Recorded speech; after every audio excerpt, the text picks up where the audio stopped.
অসমৰ খিলঞ্জীয়া ৰাইজক এই কথাটো অৱগত কৰিব বিচাৰো যে অসম চৰকাৰৰ হাতত অসমৰ খিলঞ্জীয়াৰ কোনো সাংবিধানিক সংজ্ঞা, তালিকা বা ৰেকৰ্ড নাই। এই কথাটো এইকাৰণে স্পষ্টভাৱে ক'ব বিচাৰো যে আমাৰ সংগঠনৰ ফালৰ পৰা অসম চৰকাৰৰ অন্তৰ্গত indigenous and tribal faith and culture ডিপাৰ্টমেণ্টত আমি এখন RTI দাখিল কৰিছিলোঁ। তাত আমি উল্লেখ কৰিছিলোঁ যে অসমৰ খিলঞ্জীয়াৰ সংজ্ঞা কি বা ৰেকৰ্ড বা লিষ্ট কি হ'ব। তেতিয়া তেওঁলোকে আমাৰ উত্তৰত এইটো জনালে যে অসমত খিলঞ্জীয়াৰ কোনো সাংবিধানিক সংজ্ঞা নাই বা ৰেকৰ্ড বা তালিকা তেওঁলোকৰ ওচৰত নাই।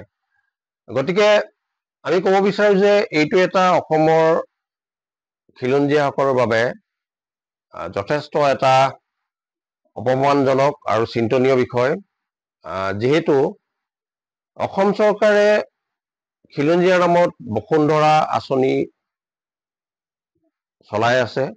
ঠিক তেনেকৈ অসমৰ মঙলদৈত বৰ্তমান স্থাপন কৰা অসম স্কিল ইউনিভাৰ্চিটিৰ তেওঁলোকে এছিয়ান ডেভেলপমেণ্ট বেংকৰ পৰা ইণ্ডিজিনিয়াছ পিপুলছ প্লেনৰ অধীনত ঋণ লৈছে। গতিকে যি সময়ত ভাৰত চৰকাৰে ৰাষ্ট্ৰসংঘৰ খিলঞ্জীয়া অধিকাৰ চনত 2007 সমৰ্থন জনাই স্বাক্ষৰ কৰিছে, সেই সময়ত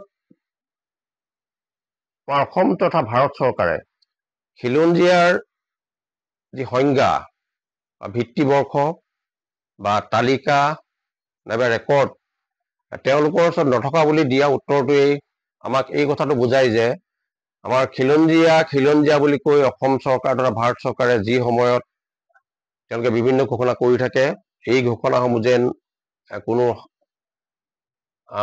অৰ্থ নাই।